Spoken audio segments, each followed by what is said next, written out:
Josué capítulo 24, versículo 14 e 15, diz assim a palavra do Senhor: Agora, pois, temei ao Senhor e servi-o com sinceridade e com verdade, e deitai fora os deuses os quais serviram os vossos pais além do rio no Egito, e servi ao Senhor. Porém, se vos parece mal aos vossos olhos servir ao Senhor, escolhei hoje a quem sirvais, se aos deuses a quem serviram os vossos pais, que estavam além do rio, ou aos deuses dos amorreus, em cuja terra habitais. Porém, eu e minha casa serviremos ao Senhor. Quantos podem repetir isso? Porém, eu e minha casa serviremos ao Senhor. Aplauda ao Senhor mais uma vez, porque Ele é digno de toda honra, toda glória, todo louvor e de toda adoração. Estamos diante de uma passagem bíblica muito conhecida, onde é muito mencionada por diversos pregadores, e o Senhor, Ele me tem feito passear na Bíblia, na história desse homem chamado Josué. Eu me lembrei dessa passagem durante esta semana que passou, no domingo passado, onde a minha avó, ela fez um discurso em sua festinha de aniversário. Estávamos em família, e ela, como a grande matriarca de nossa família, ela testemunhou o quanto ela orou, durante ao longo dos anos pela nossa família. E hoje nós estamos aqui pela misericórdia do Senhor e acreditamos no poder da oração intercessória. E ela disse: eu fico feliz porque hoje eu posso dizer que eu e minha casa serviremos ao Senhor. E eu me recordo que este homem chamado Josué, ele era alguém que caminhava junto com o seu líder. Ele era alguém que vivia uma vida de obediência e sabia andar debaixo de uma liderança. A saber que Moisés, o grande legislador da Bíblia, era o homem a qual ele cumpria o seu chamado ministerial e gerava na vida do seu moço Josué um sucessor. Gerava na vida dele, através do legado ao qual ele constrói na sua vida ministerial, um legado que pudesse servir de um grande exemplo para o seu sucessor chamado Josué.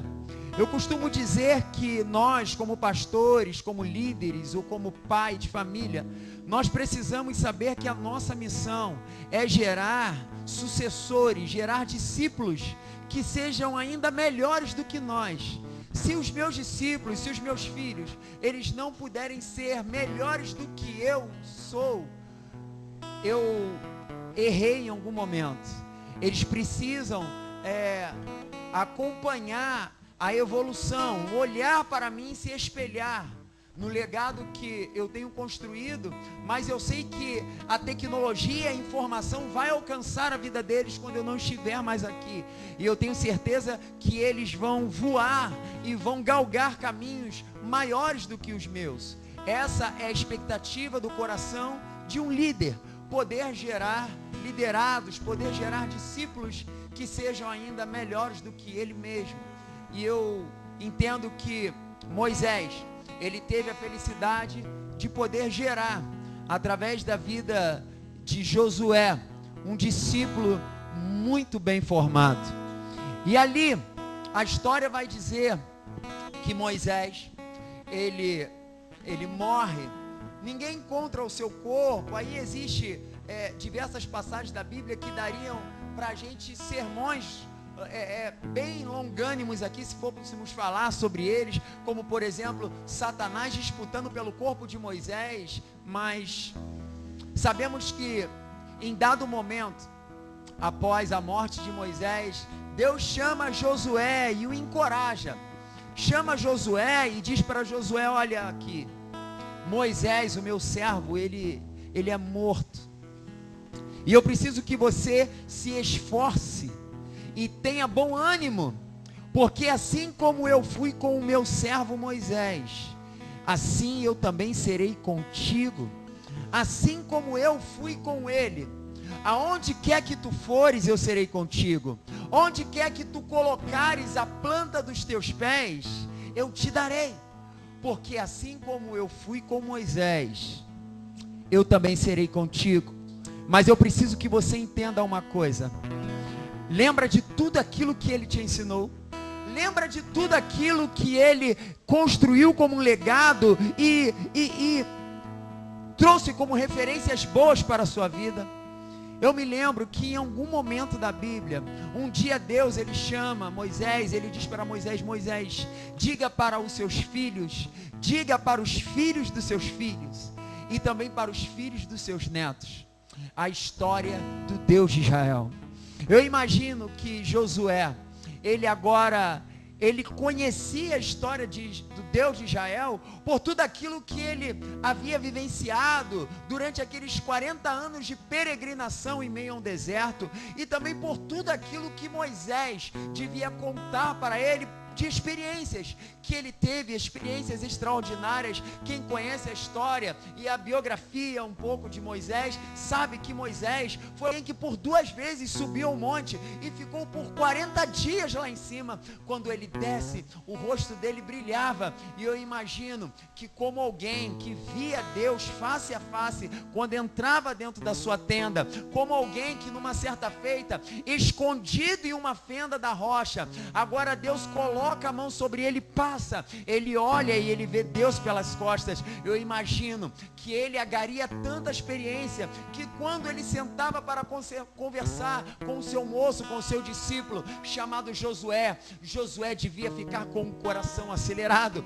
Eu imagino que assim como Deus disse para ele: Moisés, esconda-se na fenda da rocha, fica lá porque eu vou passar, tu não pode me ver, porque quem me vê, ele vai morrer, certamente morrerá, porque ninguém pode ver a minha glória, mas quando eu passar, eu vou retirar a minha mão e tu vai me ver pelas costas. Eu começo a pensar, queridos, que quando Moisés ele vê Deus pelas costas, eu começo a imaginar, conjecturando, que ali Deus dá para ele autoridade e autonomia para poder enxergar o que havia se passado.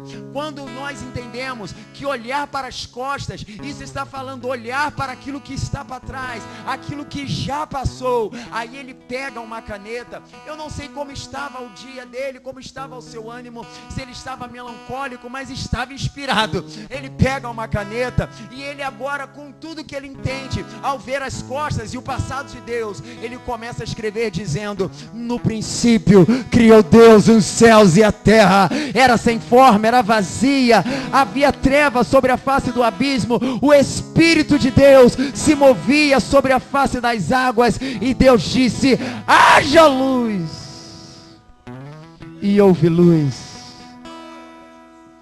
Ele não estava lá, mas eu acredito que por revelação, o evangelista Paulo Vitor, porque ele viu o passado, ele viu as costas de Deus, ele agora começa a receber aquilo que o apóstolo Paulo também, no dia em que, em um embate, alguém pergunta: quem te consagrou apóstolo? Ele disse: no corpo eu não sei, ou se fora do corpo eu também não sei. E tudo que eu sei é que um homem há 14 anos viu e ouviu coisas inefáveis que aos homens comuns não é lícito falar.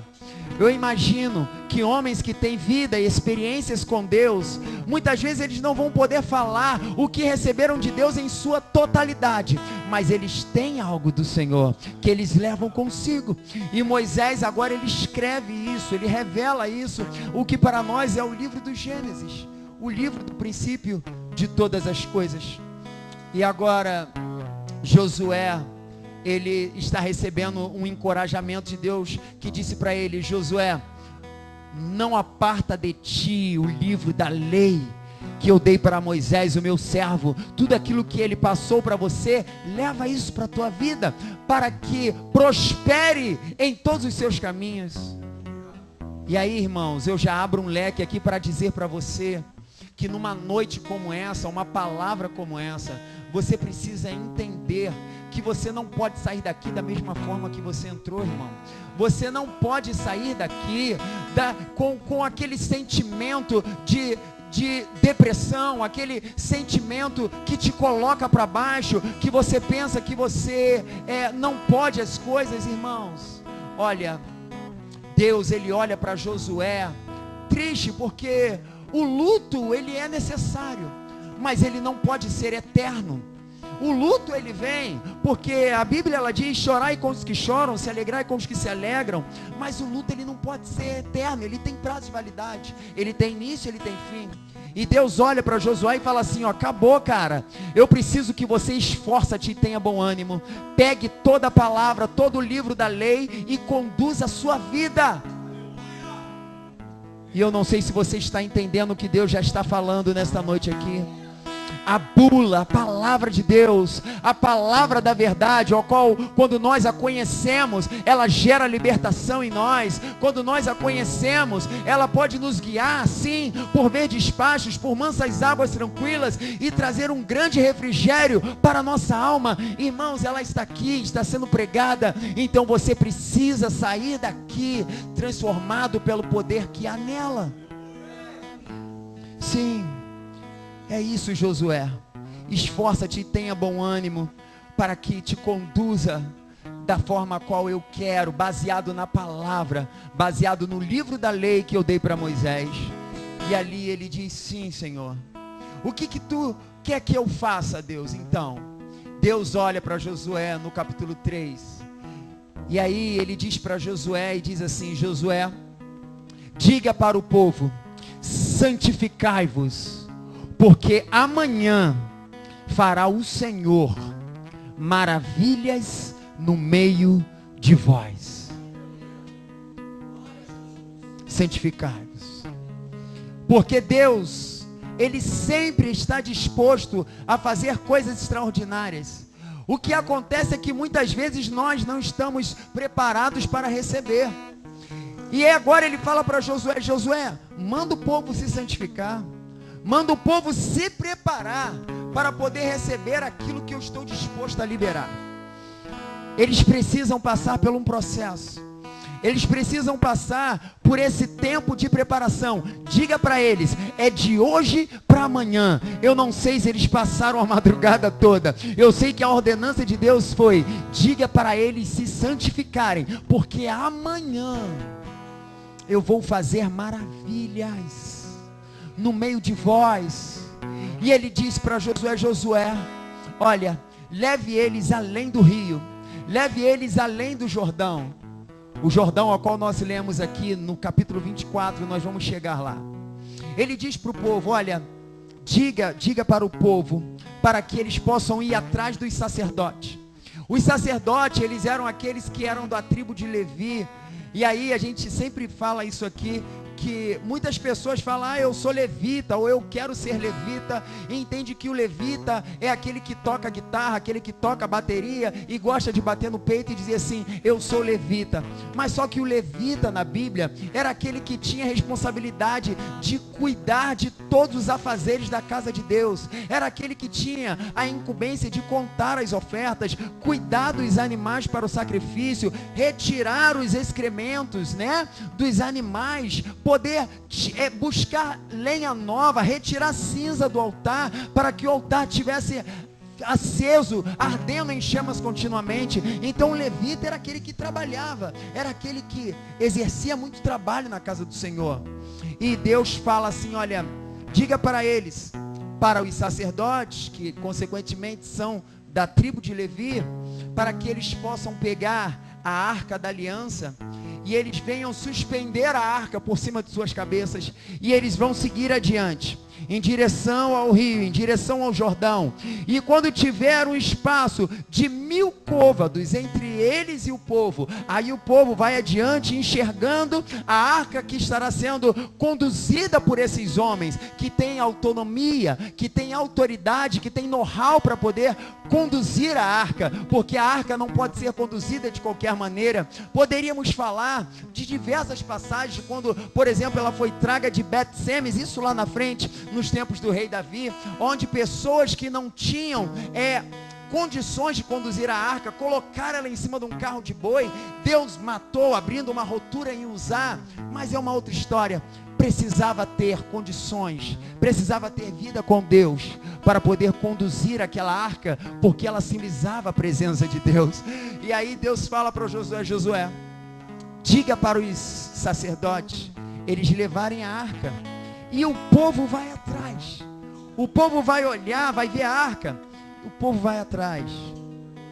E aí abre mais um parêntese nessa mensagem, porque às vezes a gente pensa: Senhor, como é que tu quer, como tu queres a igreja, como o Senhor quer o projeto, como tu quer que nós façamos, como tu quer que nós venhamos conduzir as coisas na tua casa. E quando eu vejo Deus falando para Josué: Josué, mande eles suspender a arca e ir, porque se eles fizerem isso, as pessoas vão atrás, as pessoas vão entender que a presença está ali, elas vão entender que aquilo que está sendo conduzido por aquele ministério, por aqueles homens, nada mais é que a presença de Deus, aquilo que eles precisam. E a arca de Deus, ela era conduzida por homens de responsabilidade. E Deus tem falado ao meu coração: se você que tem entendido o seu chamado, você que tem entendido aquilo que Deus quer para a sua vida, irmão, esquece, vá para o secreto, fecha a sua porta atrás de si, fala com Deus em secreto, Ele vai recompensar publicamente. Pessoas vão olhar para você e não vão entender, tudo bem, da onde vem tanta unção, da onde vem tanta sabedoria, conhecimento, mas existe um Deus que vem em secreto, que está recompensando a sua vida.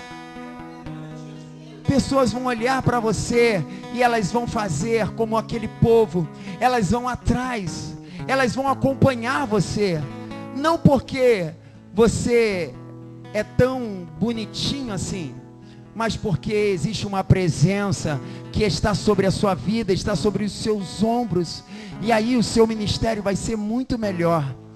Procure trazer a responsabilidade de conduzir essa presença. Quantos podem dizer amém? Louvado seja o nome do Senhor Jesus. E o povo vai atrás, vamos embora, a presença de Deus está lá. Eles vão, e quando eles chegam diante do Rio Jordão, a história vai dizer que quando os homens conduzindo a presença de Deus, eles agora pegam e colocam os pés no rio, a Bíblia vai dizer que assim como Deus abriu o mar vermelho perante Moisés para que o povo passasse a pés enxutos, naquele dia Deus parou o curso do Rio Jordão, e de um lado havia uma parede de água, e do outro lado ficou vazio, porque o curso seguiu. Então a água ficou retida de um lado, e os homens começaram a atravessar, enquanto os sacerdotes ficavam ali no meio, segurando a arca de Deus. Somente depois que todo o povo passou, e ali Josué deu uma ordenança dizendo para eles: peguem 12 pedras, cada um de uma tribo, e para que possa simbolizar este feito, simbolizar o dia em que nós passamos a pés enxutos pelo Rio Jordão. Assim como Deus foi com Moisés, Deus tem sido conosco, e a Bíblia vai dizer que naquele dia Deus começou a engrandecer o nome de Josué. Deus começou a fazer o povo entender que verdadeiramente o Deus que foi com Moisés estava sendo com Josué ali, porque eles estavam conduzindo com responsabilidade a presença de Deus. Aquela arca, amados, ela não era uma caixa de joia, não era uma espécie de amuleto da sorte, não era, embora ela era uma caixa de madeira que era coberta com ouro por fora e por dentro, e o propiciatório, que era a tampa da arca, era feita de ouro maciço. Dentro da arca havia alguns utensílios que eles tinham por sagrado. Tinha um vaso com um pouco de maná, representando a provisão de Deus, representando, como nós costumamos falar aqui, um dos nomes de Jeová, Jirê, o Deus da provisão. lembrando-se do dia em que eles sentiam fome, e no meio de um lugar onde eles não podiam colher, eles agora colocavam a mão na barriguinha faminta e olhavam para o céu. A Bíblia diz que descia um maná, que era uma espécie de pão que continha todos os seus nutrientes necessários para poder suprir um homem em tudo, para que eles pudessem continuar andando no meio do deserto. E o interessante é que o significado da palavra maná é: o que é isto? O que é isto? E aí eu penso que eles devem ter ficado de bobeira quando eles pegaram aquilo. Eles devem ter pego o maná e alguém provou e sentiu que o gosto era bom, e alguém devia olhar um para o outro e perguntar: o que é isso? E aí alguém diz: maná. Eles se alimentaram e eles não podiam guardar para o dia seguinte, mas aquele que foi colocado num vaso e dentro da Arca da Aliança, ele não estragava. E ali dentro da Arca da Aliança, eles colocaram também as tábuas da lei que Deus revelou para Moisés lá em cima do Monte Sinai, onde ele ficou por 40 dias, e ali estava descrita os 10 mandamentos.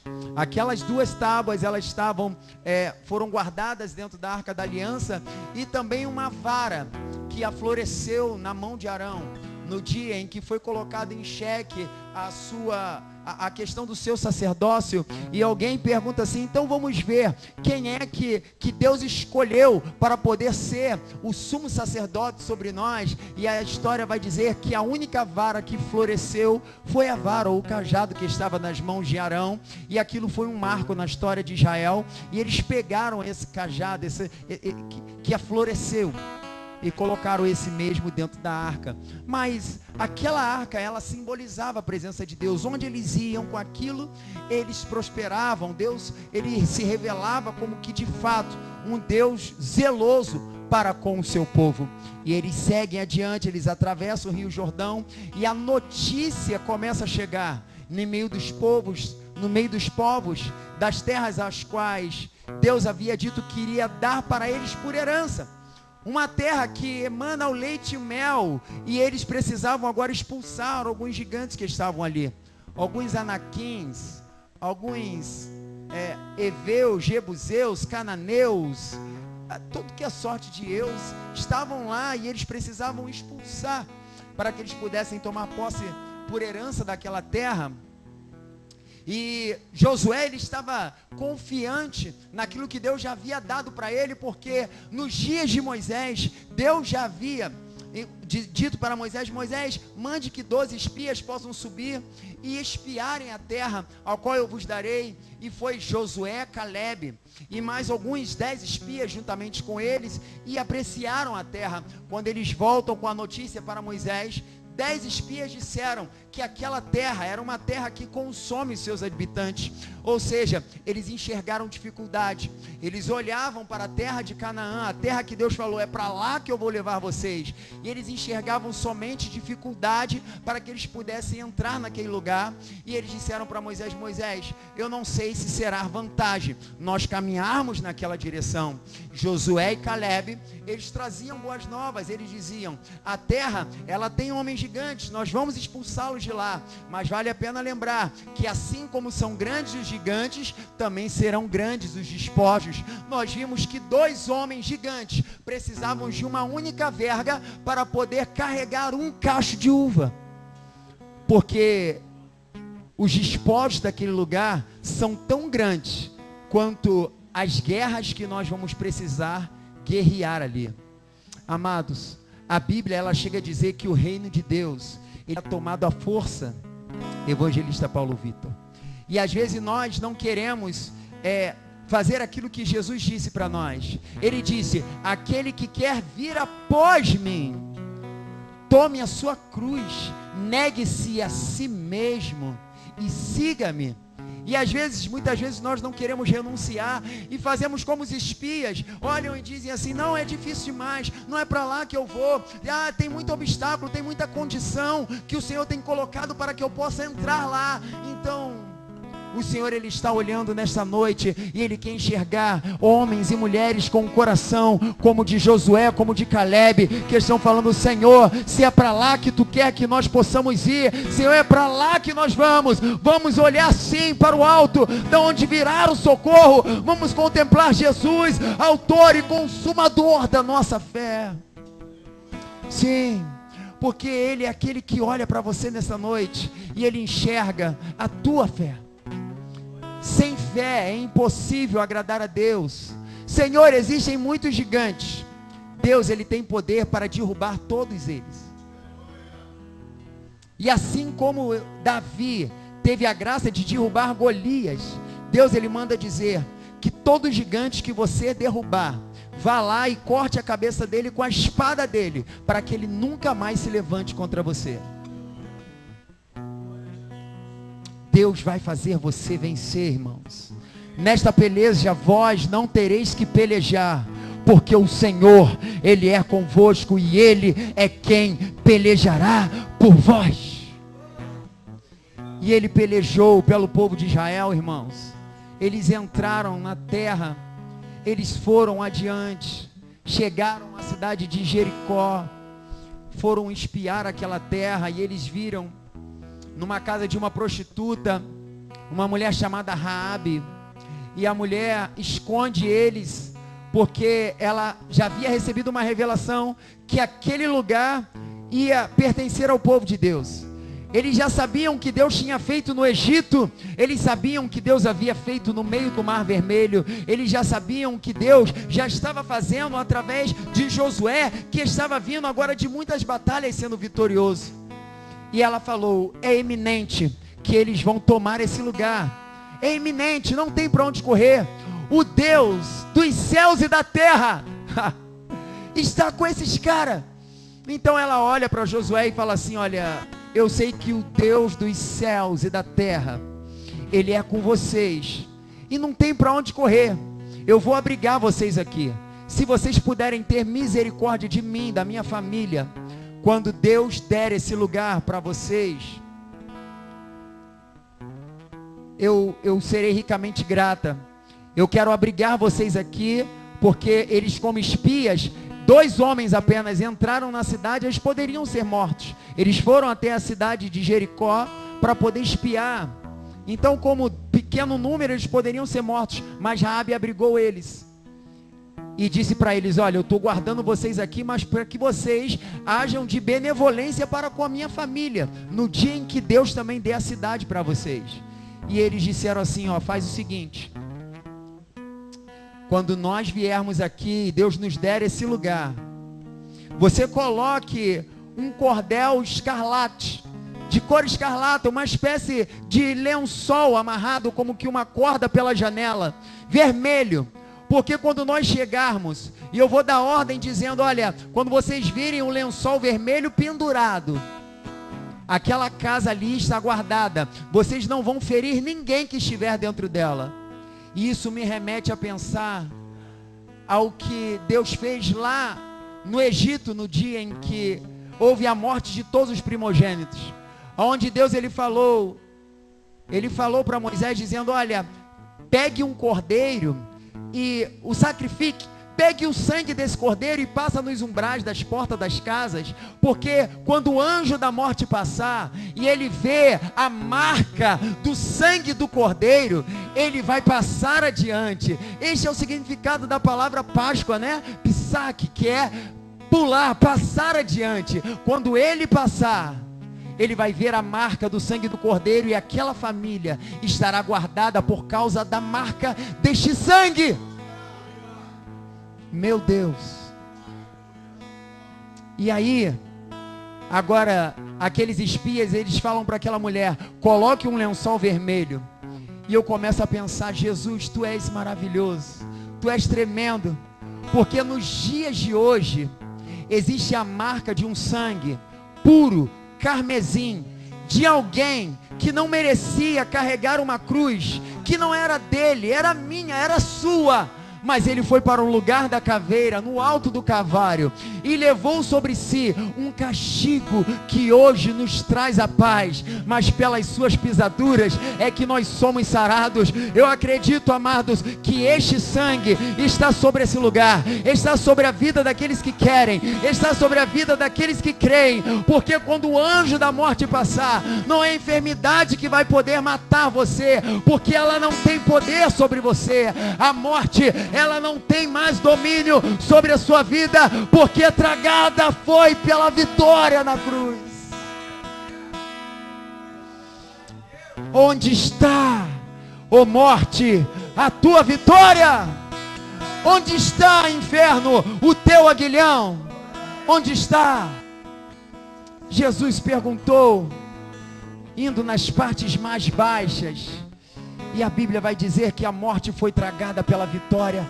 Ela não pode mais levar você. Só Jesus tem o domínio total sobre a minha e a sua vida, irmãos.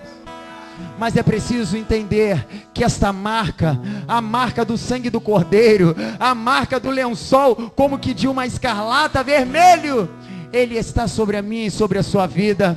Quando o inimigo passar e ele olhar, ele vai precisar entender que você é do Senhor. Querido, quantos podem levantar a sua mão e dizer: eu sou do Senhor? Aplauda o nome dele. Louvado seja Deus. Eu sou do Senhor. Eu sou do Senhor Jesus. Eu sou dele, eu sou dele. Eu sou do Senhor. Existe uma marca sobre nós, irmãos. E eles voltam.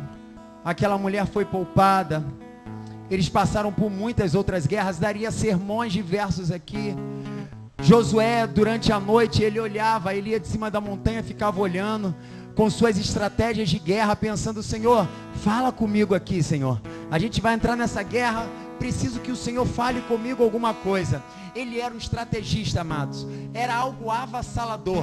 A história vai dizer que numa certa feita eles fingiram que estavam fugindo da batalha, para que eles pudessem vir uma certa quantidade de pessoas. O exército viesse atrás deles, deixasse a cidade guarnecida, e aí o outro povo vinha e habitava, e estava tudo tomado. Josué era alguém que Deus honrou muito em suas pelejas. E agora ele encontra um anjo bem diferente, por sinal, né? Em cima de um monte, numa noite. E ele olha e ele vê aquele homem grande de estatura, e ele pergunta: tu és um dos nossos ou do exército inimigo? E o anjo olha para ele e diz assim: eu sou do exército do Senhor.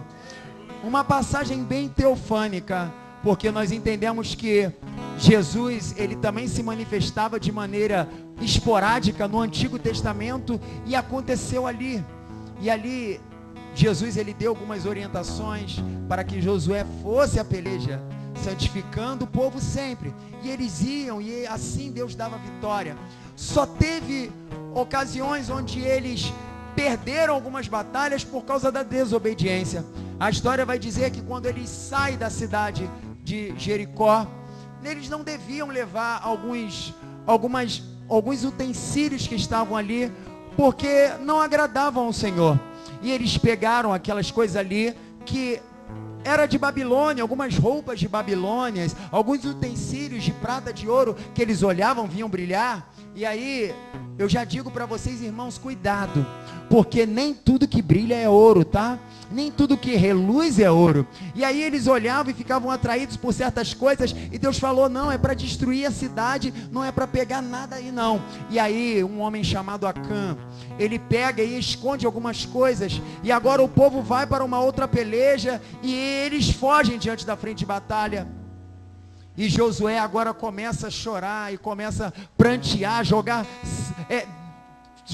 cinza em cima da cabeça, e falar: Senhor, por quê?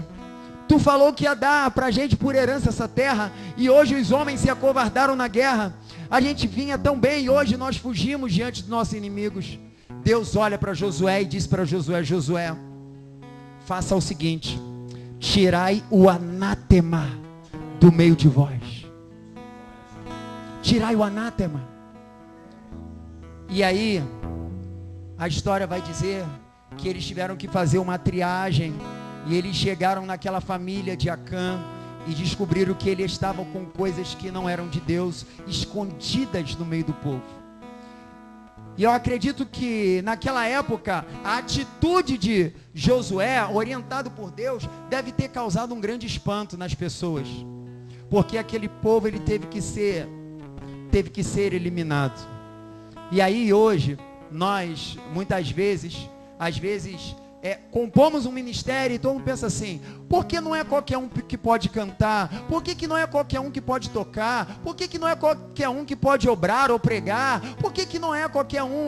Aquela pessoa ela fala tão bonitinho. Queridos, se fosse para ser quem fala bonito, eu já disse isso aqui, não era o pastor Fábio que era para pregar, era Silvio Santos, era Jô Soares. Quem era para cantar era para ser Zezé de Camargo e Luciano, mas só que não tem a ver com você, não tem a ver com o talento, porque nós, ainda que nós não tenhamos o dom, mas nós temos o doador de todos os dons, nós temos aquele que pode doar o dom, e aquele que pede recebe, aquele que busca encontra, aquele que bate se abre. Então, ainda que eu não seja alguém que ainda esteja totalmente preparado, eu entendo que Deus não chama os capacitados, mas Ele capacita todos os chamados. Ele capacita a quem Ele chama. É por isso que às vezes pessoas dizem: mas eu, pastor, diaconisa Cristiane Santos, quando eu a chamei para separar para o ministério de diaconisa, ela disse: pastor, mas eu não tenho essa habilidade toda. E aí Deus falou: não foste vós que escolheste a mim, fui eu quem escolhi a vós, e vos nomeei para que vades, dê frutos, e frutos que permaneçam. Então Ele faz isso. Ele não chama os capacitados, Ele capacita os chamados. Aqueles homens, eles precisaram ser tirados do meio do povo de Israel, porque eles haviam escondido um anátema. A palavra anátema significa maldição, algo maldito. Eles trouxeram para o meio do povo. Às vezes pessoas ficam chateadas com o pastor evangelista, porque o pastor às vezes quer orientar. Nós entendemos que no tempo passado, quando nasciam grandes libertadores, Faraó, Herodes, os homens que tinham influência naquela época maligna, eles mandavam matar as crianças. Por isso que quando Moisés nasceu, Faraó mandou matar todas as crianças, porque ele sabia que ia ser levantada uma geração de libertadores. É por isso que quando Jesus nasceu, Herodes mandou matar todas as crianças, porque ele sabia que ali ia nascer uma geração de libertadores. E hoje, a televisão, a mídia, hoje os outdoors, a internet, ela tem colocado mensagens subliminares que por muitos anos tem degradado a moral, tem degradado aquilo que é princípio de Deus na vida das pessoas, e Ele está trabalhando nas crianças, os desenhos. Hoje, esses dias eu estava conversando com alguém que estava tentando defender aquela emissora do Plim Plim, que tem um olho, né? Estava tentando defender e falando assim: não, mas é porque o Bolsonaro está querendo tirar eles, isso é errado, porque desde que eu sou criança que eu assisto, desde que eu sou criança que eu sei que essa emissora, ela é uma emissora influente. E eu falei assim: eu preferia não ter assistido nada do que eu assisti, porque na minha vida, quantas vezes, quando criança ainda, eu olhava para o triângulo amoroso que acontecia nas novelas, e olhava e falava assim: a mulher desse cara não presta, quem presta é a amante, porque a novela ela te dá a ideia disso. Você olha e ela te induz a achar que a amante do cara é melhor que a esposa dele.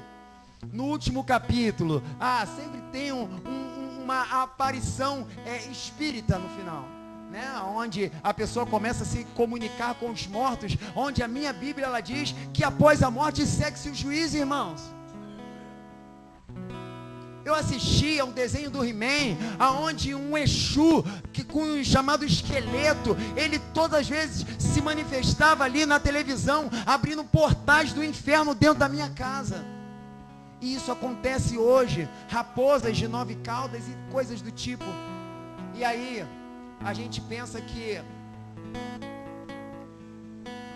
as coisas mudaram, mas só que não. Deus, Ele está levantando uma geração de libertadores, e o inimigo sabe disso. Ele olha para mim, ele olha para você, e ele sabe que o que Deus vai fazer através de você. Pastor, mas olha, porque olha só o que eu já fiz. Não importa o que você fez, o que importa é o que Jesus fez há mais de 2000 anos atrás por você. O inimigo pode olhar para você e falar do seu passado. Deus, Ele olha para você e Ele diz: do seu passado eu não me lembro mais, mas eu olho para o seu futuro. Para Deus é melhor o fim das coisas do que o início delas, irmãos. É melhor o fim das coisas do que o início delas. E aí, eu preciso avançar. Ele dá a vitória para Josué sobre aquele povo, porque ele retirou o anátema, e eles vão guerreando muitas guerras. A história vai dizer que até o sol Deus parou, o sol em Gibeon e a lua em um outro determinado lugar, porque eles precisavam guerrear à luz do dia, Luiz.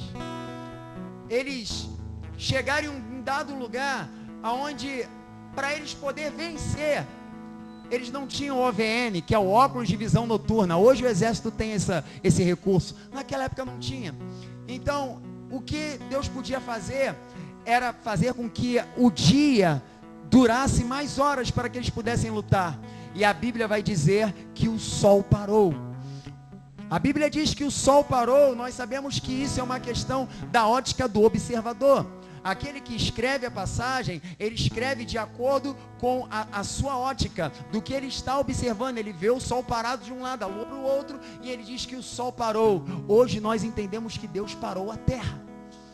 Deus fez esse globo parar, irmãos, para que eles pudessem guerrear as suas guerras à luz do dia.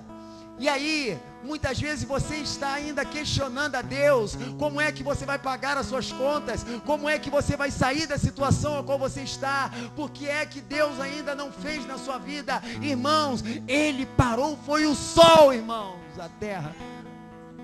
Ele parou a terra. Ele parou a terra. E se for preciso, Ele faz a terra parar, Ele faz a terra dar um giro no sentido contrário ao seu favor. Ele faz, para que você possa tomar posse de vitórias. Ele faz. E Ele chega agora, na passagem a qual nós lemos aqui, no último capítulo do livro de Josué, no capítulo 24. Josué já havia vencido muitas guerras, e certamente haviam pessoas que ainda não estavam 100% satisfeitas com o próprio Deus. Pessoas que ainda questionavam alguma coisa. Será que Ele é Deus mesmo? Será que Ele vai fazer? E aí Josué, ele olha agora e ele recebe uma palavra de alinhamento de Deus. Às vezes, alguém não entende, o pastor ou líder, quando ele pensa assim, é chegado o momento de parar de perturbar esse cabra. Esse cara não quer mais. Esse cara, ele não quer mais caminhar. E é preciso respeitar, sabe por quê? Porque nem todo mundo, irmãos, a gente vai conseguir levar para o céu.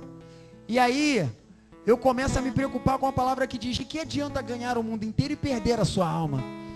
Líderes, pastores, às vezes acabam ficando tão atribulados, que se tomar cuidado, não tomar cuidado, às vezes vai entrar naquela síndrome de Asaf. Porque Asaf, no Salmo de número 73, ele fala: Senhor, quanto a mim, os meus pés quase se desviaram. Era um homem de Deus, irmãos. Ou a síndrome de Elias, que se esconde em uma caverna e fala: Senhor, derrubar os seus altares, matar os seus profetas. Se não é Deus falar para ele: que tu fazes aí, Elias?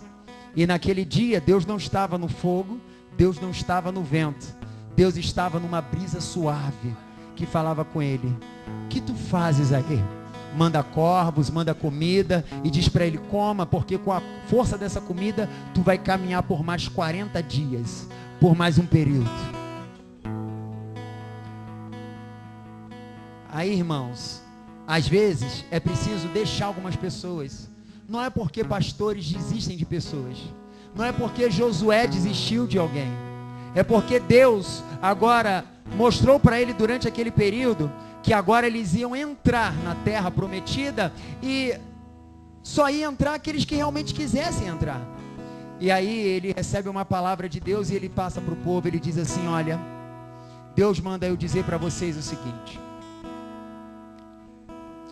Ele quer saber se vocês estão dispostos a servir ao Senhor, ou se vocês preferem servir aos deuses que os seus pais serviam lá no Egito, ou os deuses dos amorreus, ou os deuses dos jabuseus, ou os deuses dos heveus, da terra a qual vocês habitais.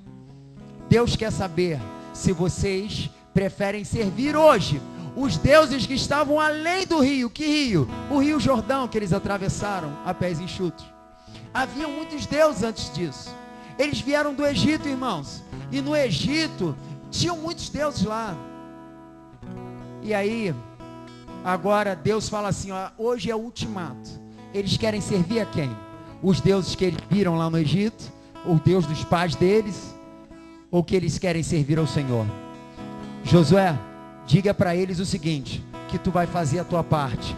Josué olha para o povo e diz o seguinte: hoje vocês vão servir a quem vocês quiserem servir, a Deus ou a Baal, a Deus ou os deuses lá do Egito, mas eu vou dizer, eu e a minha casa serviremos ao Senhor. Eu e a minha casa iremos servir ao Deus de Israel. O Deus que quando o povo tinha fome, fazia descer o maná do céu. Quando tinha calor, uma coluna de nuvem continha os raios solares ultravioletas e eles andavam na sombra. O Deus que quando à noite eles sentiam frio e não sabiam a direção, aparecia uma coluna de nuvem de fogo para acalentá-los e mostrar é para lá que tem que ir. O Deus que quando eles enjoavam do maná, ele fazia codornizes cair sobre a mesa deles e eles comiam carne até sair pelo nariz. O Deus a qual quando eles tinham sede mandava tocar na rocha e a rocha vertia água. Deus agora está perguntando, pergunte para eles, aonde foi que eu falhei? Onde foi que eu falhei? Pergunte para eles a quem eles querem servir, ao ponto final. Se eles querem servir aos deuses estranhos, que têm olhos e não vê, têm pés e não andam, têm ouvidos e não ouvem, tem boca e não fala, nem som algum sai da sua garganta, diga para eles que se tornem semelhantes a eles, todos aqueles que os adoram e os constroem. Sabe, irmãos, eu penso que essa passagem que eu acabei de citar aqui está no Salmo de número 115. Não a nós, mas ao teu nome da glória. Porque dirão as nações, onde está o seu Deus? Ele está no céu, faz tudo quanto lhe apraz. Aí ele fala, o Deus da terra, ele é feito da prata, do ouro, da mão humana. Tem ouvido e não ouve, tem pé e não fala, tem pé e não anda. Se tornem semelhante a eles, aqueles que os constroem, aqueles que os adoram. Deus me faz entender que você se torna semelhante a tudo aquilo que você adora. Se você adora de maneira demasiada o dinheiro, você vai se tornar um materialista. Se você ama demasiadamente as coisas da terra, irmãos, você não está indo pelo melhor caminho. Mas a Bíblia diz que nós temos que amar sim a Deus acima de todas as coisas. Então tudo aquilo que você adora, você tem de se tornar semelhante a Ele. E aí eu começo a entender, evangelista Paulo Vitor, porque o céu, ele é composto de seres espirituais, celestiais, que não descansam de dia e nem de noite, dizendo que Ele é santo, que Ele é santo, que Ele é santo, que toda a terra está cheia da sua glória. O céu, existem seres que adoram a Deus o tempo todo. Por que é que Ele olha e com a expectativa de encontrar adoração na terra? Porque Deus sabe que você se torna semelhante a tudo aquilo que você adora. Então se você adora Ele, você vai se tornar semelhante a Ele. Por isso que Ele olha, me adora, me adora, me adora. Deus, Ele requer adoração de Gênesis ao Apocalipse, porque Ele sabe que se você adorar outra coisa, você vai se tornar semelhante àquilo. Mas se você adorar a Deus, haverá uma essência de Deus sobre a sua vida e há de resplandecer o brilho da glória dEle em você. É por isso, irmão, eu e minha casa serviremos ao Senhor. Quantos podem dizer isso? Eu e minha casa serviremos. Aplauda a Deus. Louvado seja o nome do Senhor Jesus. Vamos adorar o Senhor. Vamos adorar o Senhor. Glória a Deus. A igreja de pé. Mas as asas do seu amor